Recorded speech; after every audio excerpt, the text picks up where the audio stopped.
하나님 말씀 함께 보겠습니다. 오늘 우리가 함께 보실 하나님 말씀은 창세기 38장 1절에서 30절까지입니다. 창세기 38장 1절에서 30절까지 제가 봉독해 올리겠습니다. 그 후에 유다가 자기 형제들로부터 떠나 내려가서 아둘람 사람 히라와 가까이 하니라. 유다가 거기서 가나안 사람 수아라 하는 자의 딸을 보고 그를 데리고 동침하니 그가 임신하여 아들을 낳음에 유다가 그의 이름을 엘이라 하니라. 그가 다시 임신하여 아들을 낳고 그의 이름을 오난이라 하고 그가 또다시 아들을 낳고 그의 이름을 셀라라 하니라. 그가 셀라를 낳을 때 유다는 거십에 있었더라. 유다가 장자 엘을 위하여 아내를 데려오니 그의 이름은 다말이더라. 유다의 장자 엘이 여호와 보시기에 악함으로 여호와께서 그를 죽이신지라. 유다가 오난에게 이르되 내 형수에게로 들어가서 남편의 아우된 본분을 행하여 내 형을 위하여 씨가 있게 하라.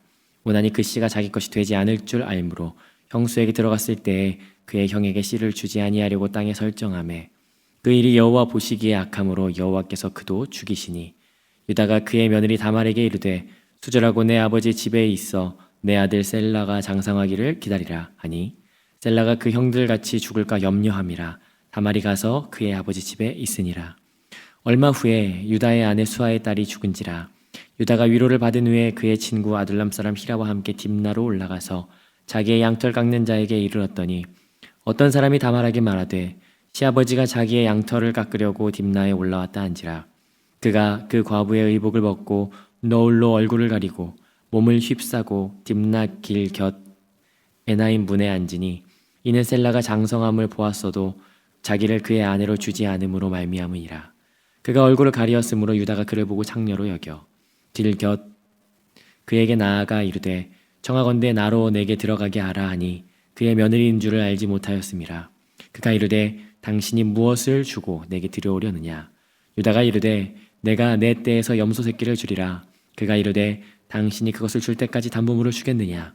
유다가 이르되 무슨 담보물을 내게 주랴. 그가 이르되 당신의 도장과 그 끈과 당신의 손에 있는 지팡이로 하라.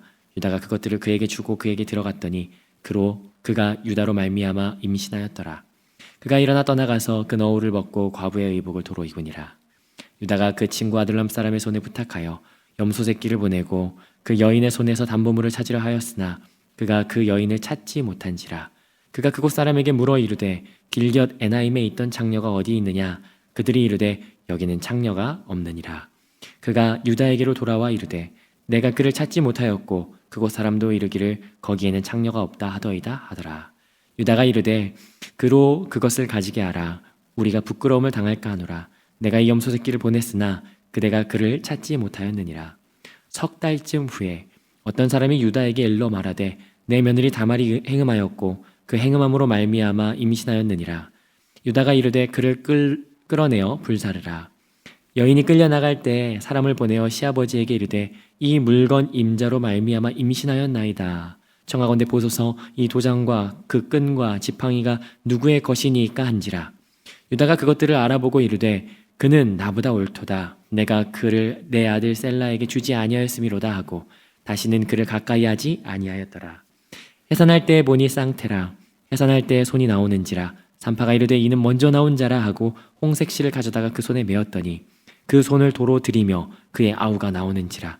산파가 이르되 내가 어찌하여 터뜨리고 나오느냐 하였으므로 그 이름을 베레스라 불렀고 그 형 곧 손에 홍색 실 있는 자가 뒤에 나오니 그의 이름을 세라라 불렀더라. 아멘.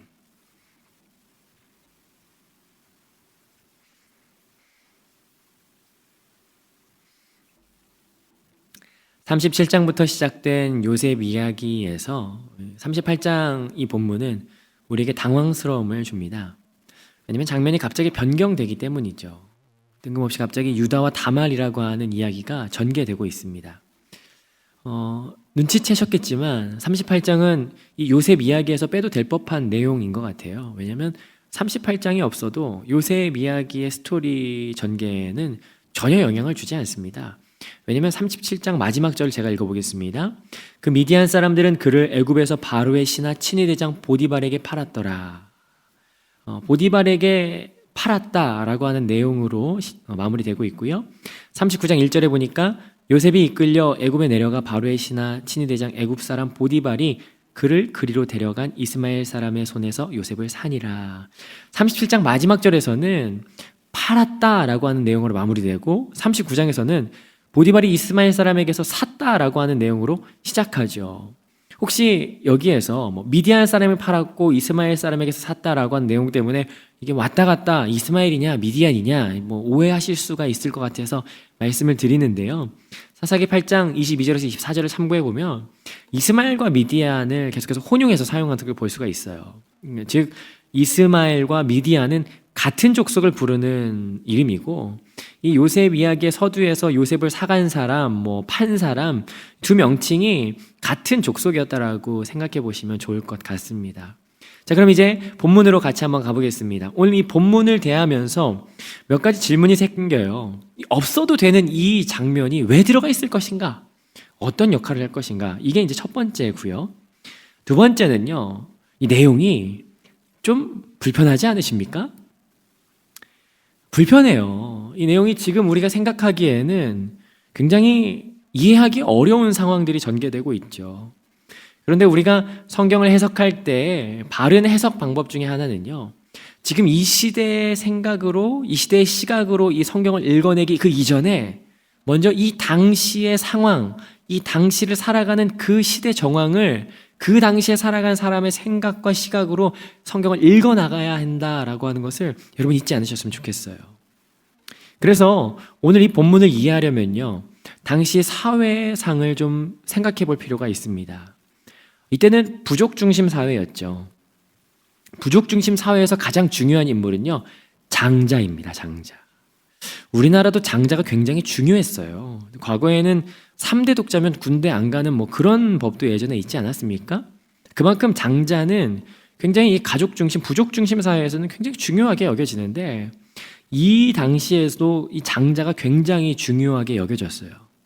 이 당시 장자에게는 3가지 권한이 주어지는데, 가장 먼저 주어지는 건 2배의 몫이었습니다. 그리고 왕권, 제사장권이 주어지죠.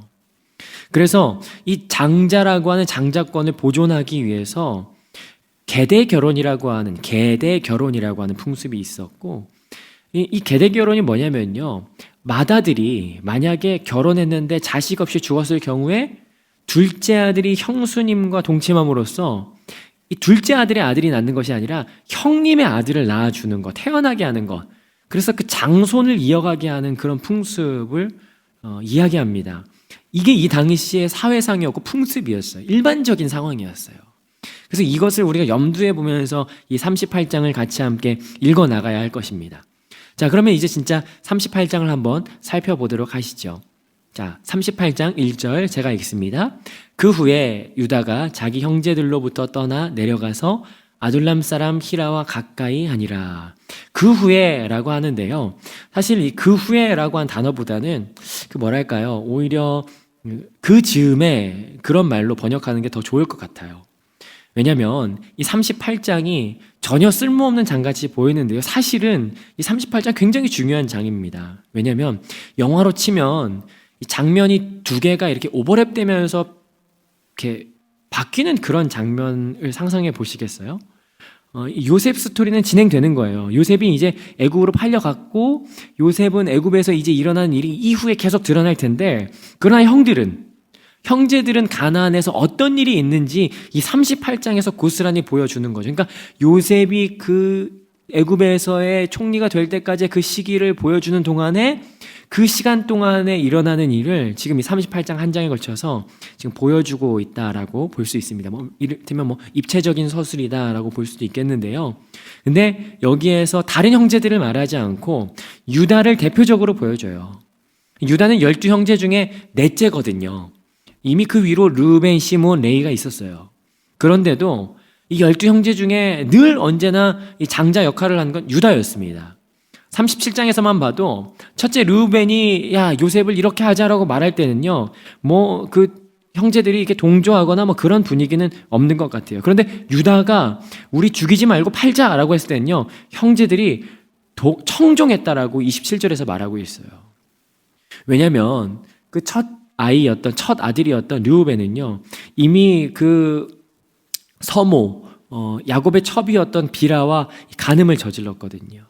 실추된 거예요.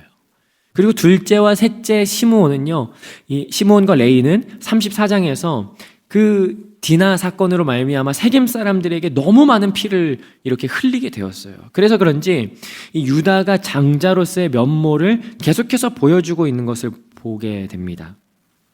그렇다면 38장에서 다른 11명의 형제들을 대표하는 이 유다의 삶을 보여줌으로써 이 요셉은 애굽에서 살아가는 것을 이제 이후에 보여주겠지만 이 형제들을 대표한 유다가 살아가는 것을 보여줌으로써 형제들이 어떠한 삶을 살아가는지 보여준다라고 볼 수 있겠죠. 요셉 이야기의 가장 큰 흐름이 뭐라고 말씀을 드렸었습니까? 화해예요, 화해. 이 화해로 가야 되는데 요셉 이야기 이전에 이삭과 이스마엘이 흩어졌고 야곱과 에서가 흩어졌는데 37장에서는 형제들과 요셉이 흩어지는 장면이 나와요. 그리고 38장이 시작을 보니까 유다가 지금 어떻게 합니까? 자기 형제들로부터 떠나는 거예요. 헤어지고 있어요. 헤어져서 아둘람 사람 히라와 가까이 하는 것을 보게 됩니다. 일이 계속 커지고 있는 거죠. 화해가 이루어져야 되는데 일이 점점 걷잡을 수 없이 막 커져가고 있는 것을 보게 됩니다. 유다가 대표로서 형제들의 모습을 보여줬다라고 말씀드렸었는데요. 유다가 지금 하고 있는 게 그뿐만이 아니에요. 2절에 보니까 유다가 거기서 아내를 만납니다. 근데 그 아내가 어떤 사람, 어디 사람입니까? 아내가 가나안 사람이에요. 가나안 사람과 결혼을 한다라고 하는 것이 어떠한 의미일까요? 혹시 여러분 기억하십니까? 아브라함이 아들 이삭의 아내를 구할 때 누구에게서 구했죠? 다른 이 땅 사람들이 아니라 고륙지친에서 구했어요. 뼈 중에 뼈, 살 중에 살, 뭐 그런 고륙지친에서 구했던 거죠. 야곱의 형 에서가 가나안 여인들과 결혼을 했어요. 그래서 그 부모가 굉장히 근심하는 장면이 등장하죠. 그러니까 지금 이 조상들, 이 선친들이 살아온 모든 삶의 형태를 보면 유다는 반드시 자기의 이 족속 안에서 결혼을 해야 되는 게 옳은 결혼이에요. 근데 유다는 지금 자기가 좋아서 그 땅 여인과 결혼을 하죠. 그리고 아들을 낳아요. 첫째가 엘, 오난, 셀라, 이 세 아들을 낳습니다. 3절, 4절, 5절에 나오죠. 장자 엘이 이제 결혼을 합니다. 누구랑 합니까? 다말과 결혼을 해요. 그런데 손자를 보기 전에 이 아들이 죽어요. 이유가 뭐냐 하면 하나님께서 보시기에 악했다라고 해요. 길게 설명하지 않아요. 악했다. 그러니까 이 한마디로 모든 설명이 일축하는 거예요. 유다 입장에서 보면 이 유다는 믿음의 가정을 세운 것이 아니라 세상과 똑같은 가치를 가진 이 가정을 세운 거예요. 가정이 타락할 대로 타락했다라고 하는 것을 보여주는 거죠. 그런데 하나님께서는요, 하나님의 기업이 끊어지지 않게 하기 위해서 그 당시의 풍습을 그대로 사용하십니다. 앞서 설명했던 계대 결혼이 바로 그겁니다. 장자의 대가 끊어지면 안 되니까 형 엘의 아내 다말을 동생 오난에게 보냅니다. 오난이 이 다말에게 들어가게 해요. 그런데 여기 그 이유가 드러나진 않지만요. 책을 찾아보니까 오난이 생각해보니까 장자는 몇 배의 몫을 받아요? 2배의 몫을 받아요. 근데 형이 죽고 자식이 없어요. 그러면 2배의 몫은 누구 차지입니까? 고스란히 자기 차지거든요. 자기가 많은 유산을 얻을 수 있어.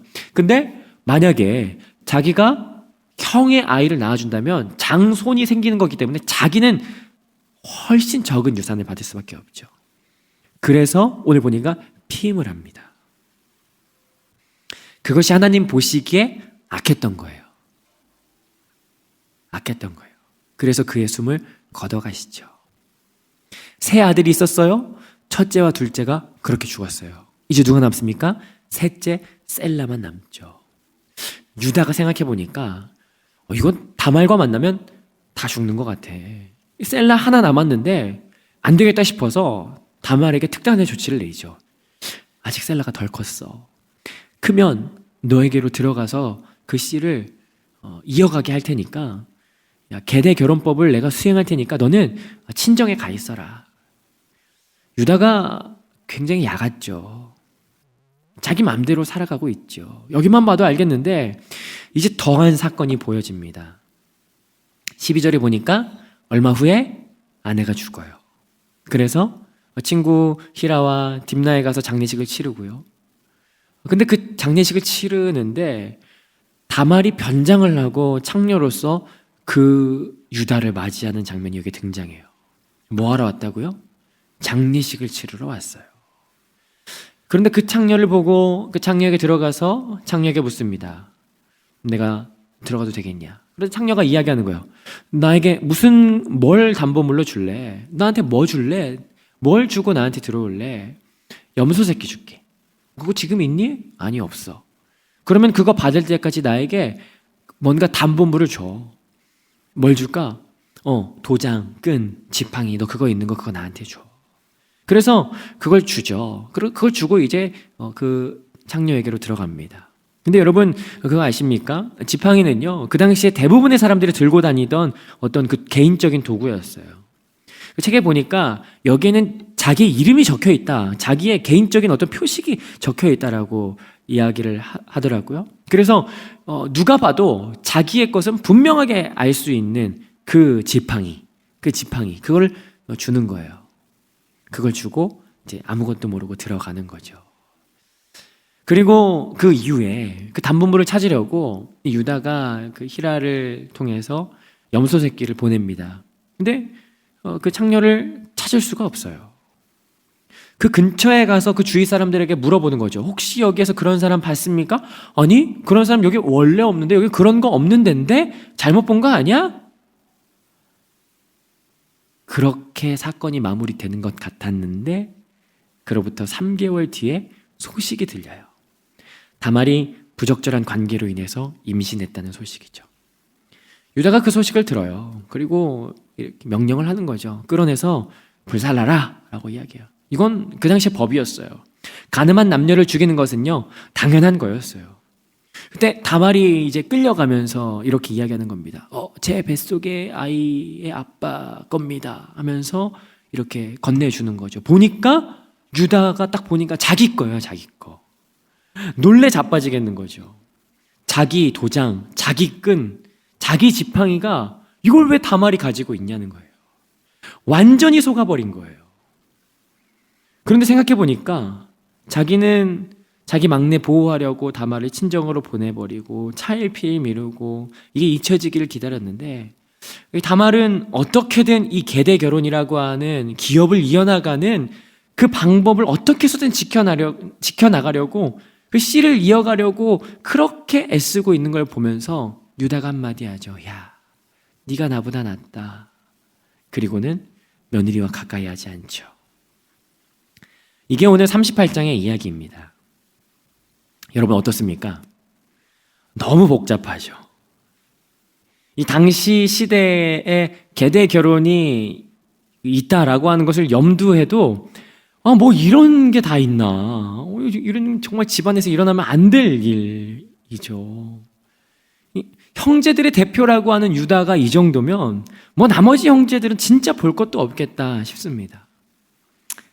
그런데요, 여러분, 그래서 이 38장이 없어도 되지 않을까 싶지만, 그런데 이 유다의 삶이 처절하고 바닥을 치는 이런 인생이요, 이후에 화해로 가는 징검다리가 된다는 사실을 여러분 아십니까?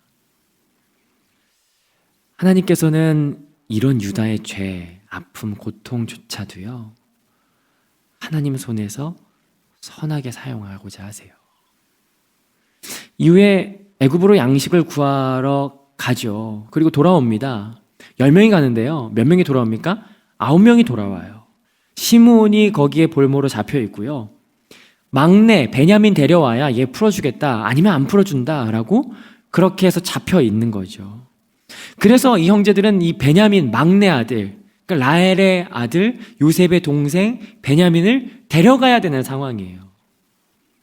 루벤이 가장 큰 아들이니까 아버지에게 말해요. 아버지, 베냐민 데려가야 됩니다.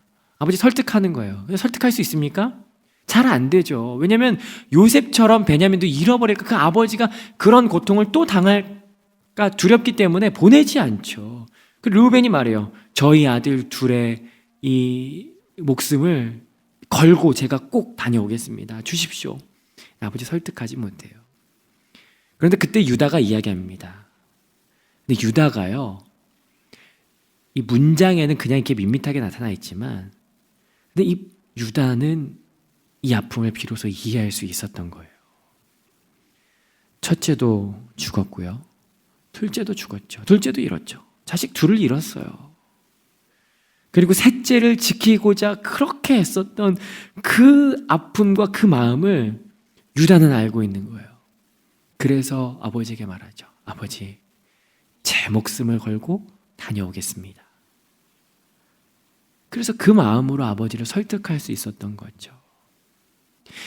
나의 목숨, 나의 유익을 위해서 남의 목숨을 하찮게 여기던 유다가요, 타인을 위해서 목숨을 바치겠다고 말하는 그 시작점이 바로 이 38장의 사건이 된 겁니다. 상처가 백신이 된 거죠. 그뿐만이겠습니까? 아버지를 속인 것, 그것이 어떤 마음이었는지 유다는 전혀 알 수 없었을 거예요. 그 악한 짐승에게 물려서 이 채색옷, 피에 적신 채색옷을 갖다 드리면서 이게 요셉의 옷이 맞습니까? 라고 하면서 속이던 그 아들들이었는데, 자기가 다말에게 속아 보니까 이 속인다라고 하는 거, 속임을 당한다라고 하는 것이 이렇게 큰 아픔이었다는 것을 이제 알았던 거예요. 상처가 백신이 된 거죠. 여러분, 넘어졌던 사람은요, 넘어진 사람을 함부로 대할 수가 없습니다. 그런데 여러분, 이 상황들을요, 이것을 누가 만들어 나가는지 아십니까? 본문의 사건 중심에서 두 구절을 보면 동일하게 일치되는 한 인물이 나오는데요. 13절 제가 읽어보겠습니다. 어떤 사람이 다말에게 말하되 내 시아버지가 자기 양털을 깎으려고 딥나에 올라왔다 한지라. 24절입니다. 석 달 후쯤 어떤 사람이 유다에게 일러 말하되. 이 이야기의 흐름의 결정적인 순간마다요, 누가 등장합니까? 어떤 사람이 등장해요. 이 사람은요, 이름도 없어요. 누군지도 몰라요. 그런데 너무도 적절하고 정확한 타이밍에 중요한 역할을 하기 위해서 등장해요. 굳이 이 사람이 부각될 필요도 없기 때문에 어떤 사람이라고 해요. 근데 이 사람이 지나갔다 하면 반전이 드러나는 거예요. 누굴까요? 이 인물은요, 하나님의 일하심으로밖에 설명이 안 돼요. 유다의 인생이 그늘져 있고 나락으로 막 나가 떨어지는 것 같은데도 여전히 하나님께서는 그 유다의 인생을 붙잡고 계셨어요. 하나님은 유다를 포기하지 않으셨었어요. 하나님께서 이 역사를 만들어 가시는 거예요. 유다 개인뿐 아니라 형제들과의 화해로 이끌어가는 분이 하나님이시라는 거예요. 여러분, 오늘 하루를 살아가는 동안에요, 내 맘대로 되는 게 아무것도 없으십니까? 속임을 당하십니까? 넘어지십니까? 고통 가운데 있으십니까? 그 상황과 고통과 절망이 아무것도 아닙니다라고 말할 수는 없어요.